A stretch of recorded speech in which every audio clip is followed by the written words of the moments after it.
Hi everyone, I'm Amirah, Director of Investor Relations and Strategic Partnership at Kings Park Genting Highlands, and this is Lepas Sekolah. Amirah, what did you want to be when you were younger? I wanted to be a fashion designer.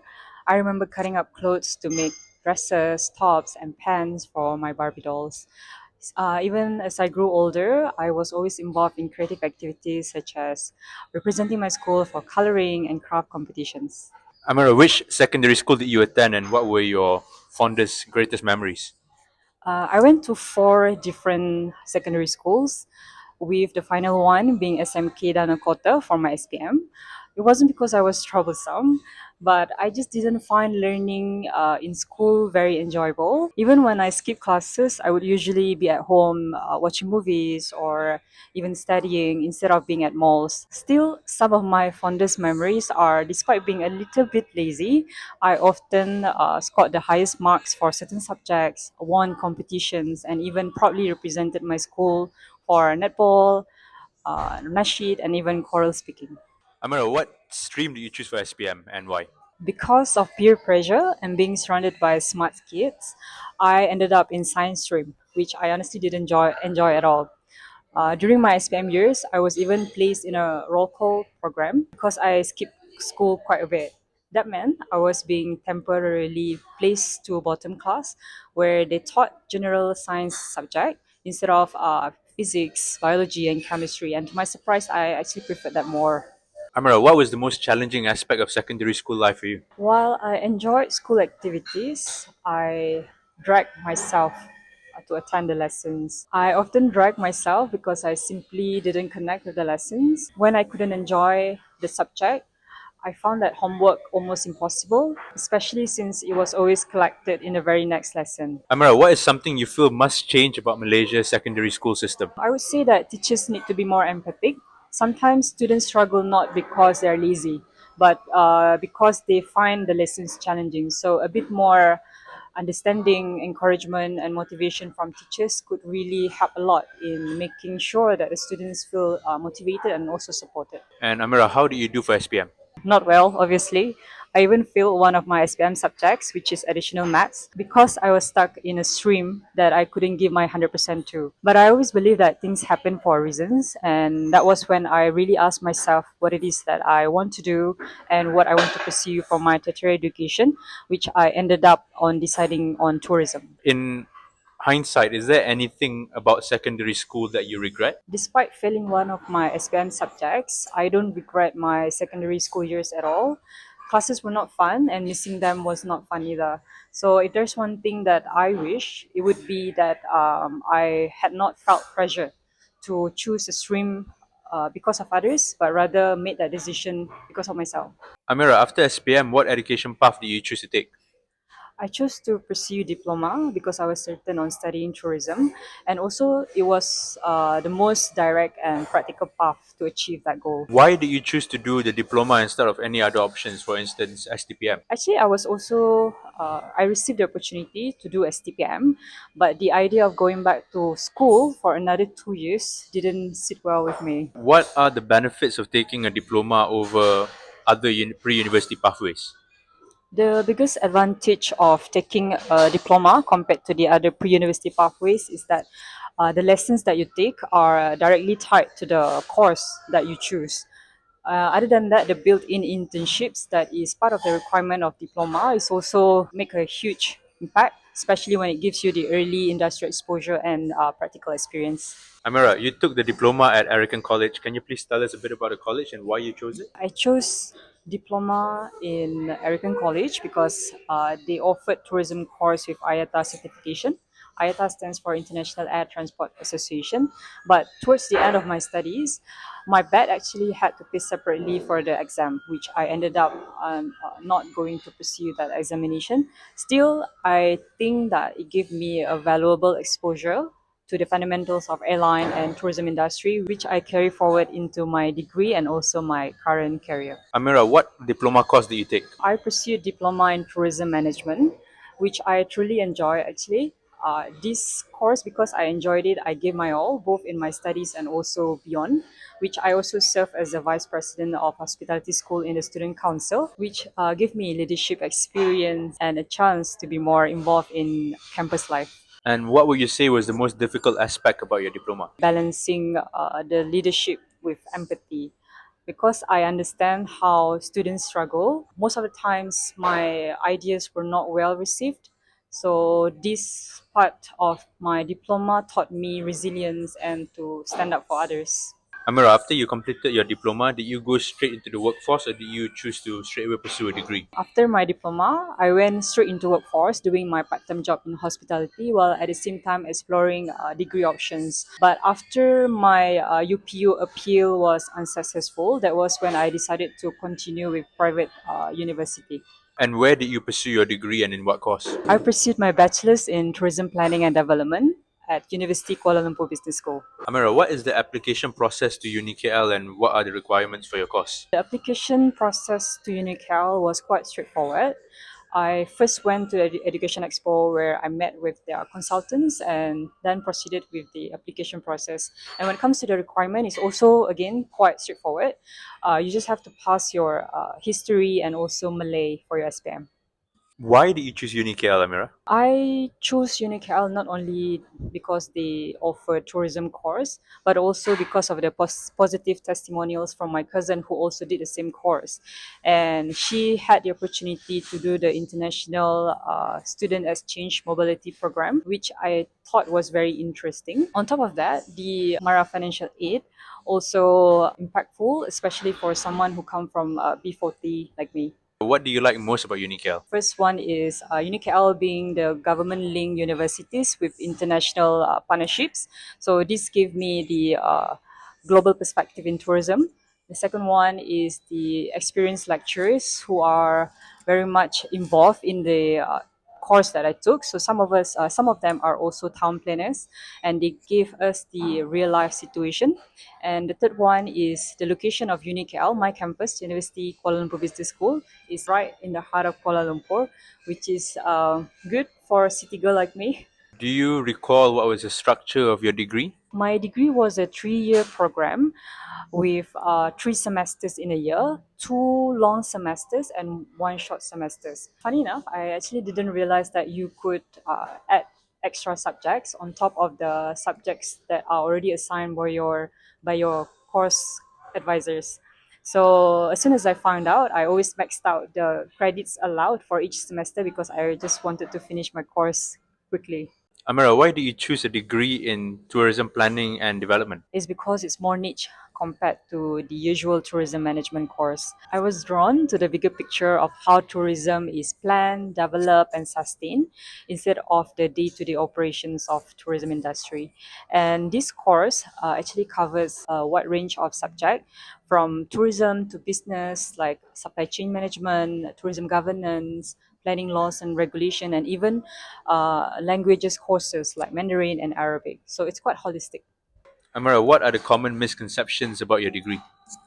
People think that tourism students always jalan-jalan, but actually what we do is we dive into serious subjects like event management, tourism governance. So it's not only about jalan-jalan, it's more than that, where it focuses on a strategy and how you brand a tourism destination. And Amirah, what would you say was the most difficult aspect of a degree, of your degree in tourism planning and development? I would say that the most difficult aspect of my degree is the law component. It was really challenging, but I also found that it's interesting because it challenged and it pushed me to think critically.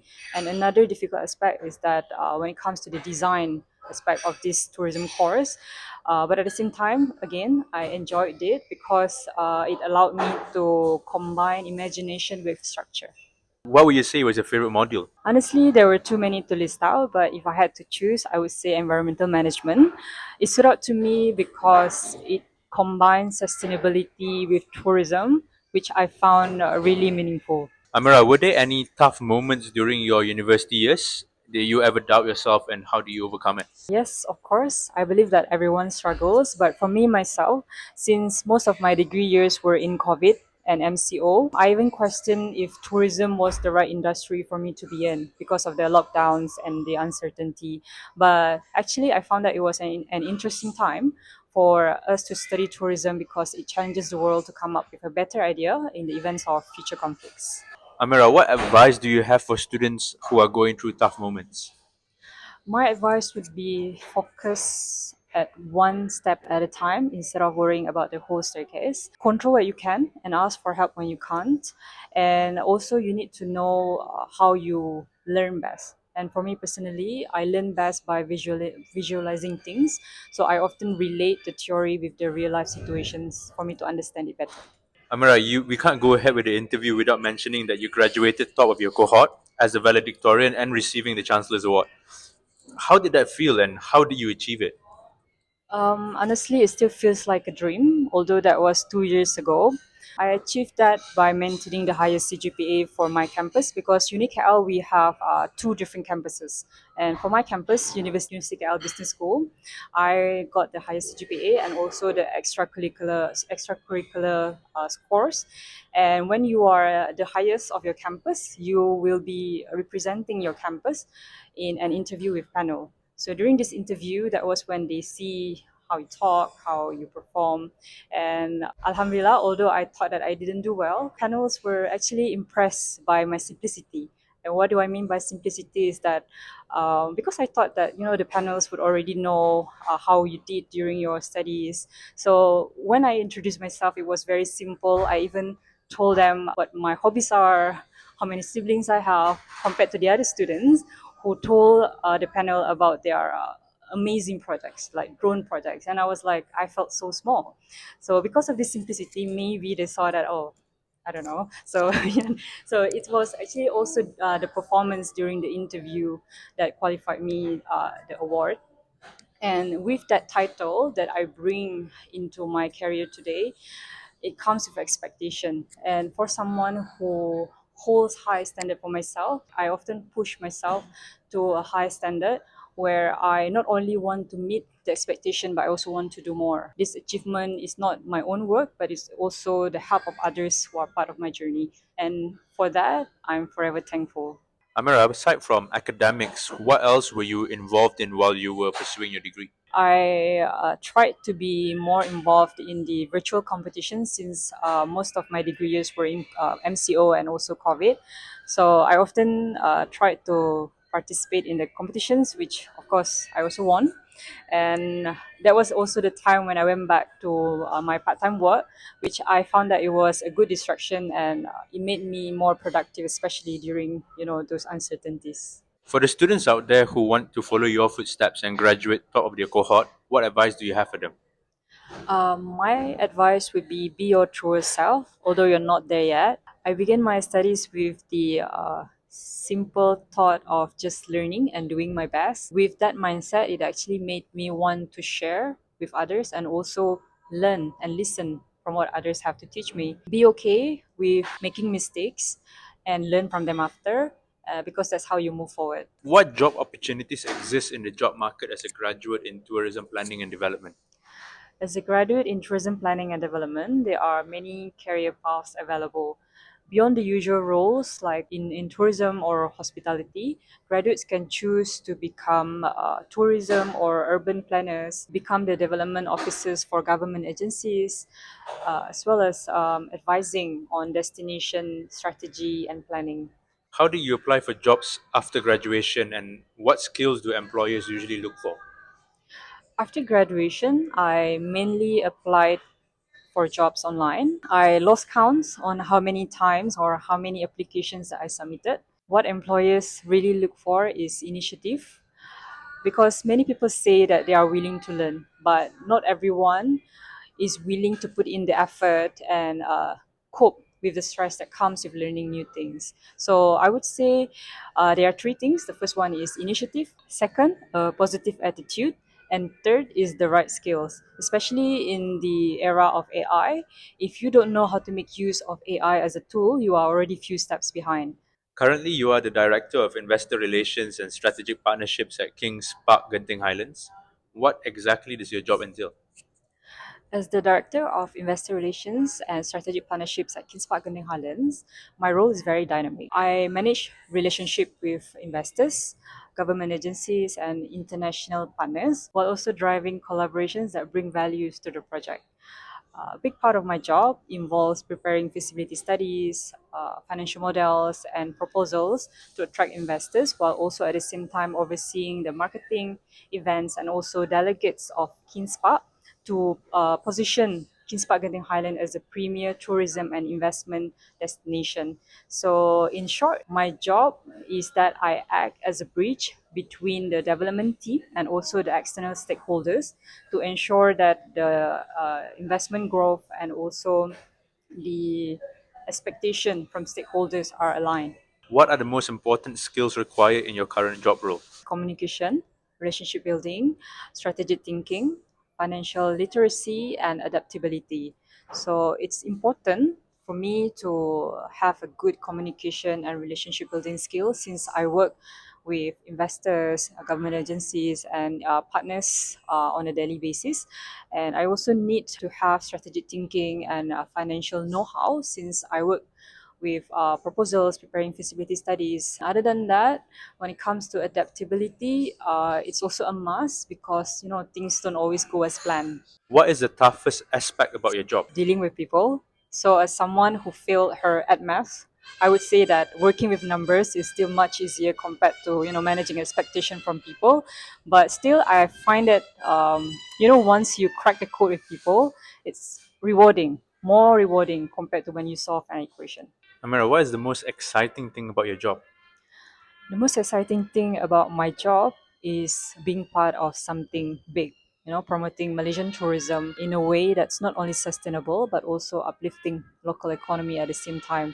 And this project creates a real sense of belonging to visitors and locals alike.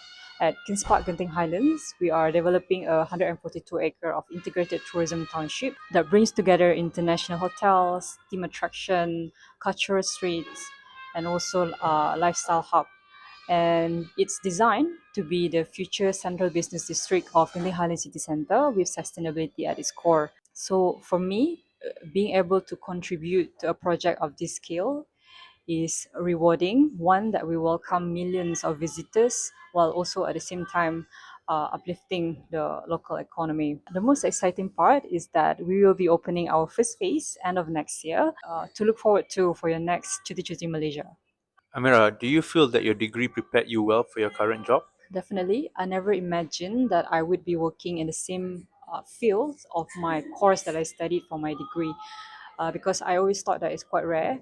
Even in my valedictorian speech, I also told my classmates or students at that time to be okay if you work in a field that's not what you study in, because at that time I was actually working in a fintech company while studying tourism. But looking back, it actually gave me a good foundation, especially in understanding how tourism, business, and management works in a larger scale. Amirah, you've had quite a journey from SPM diploma, your degree, and now your current job.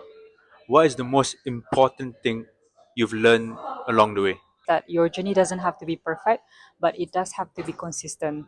Every step, even the failures, taught me something valuable. Failing at maths showed me resilience. My diploma taught me focus and leadership.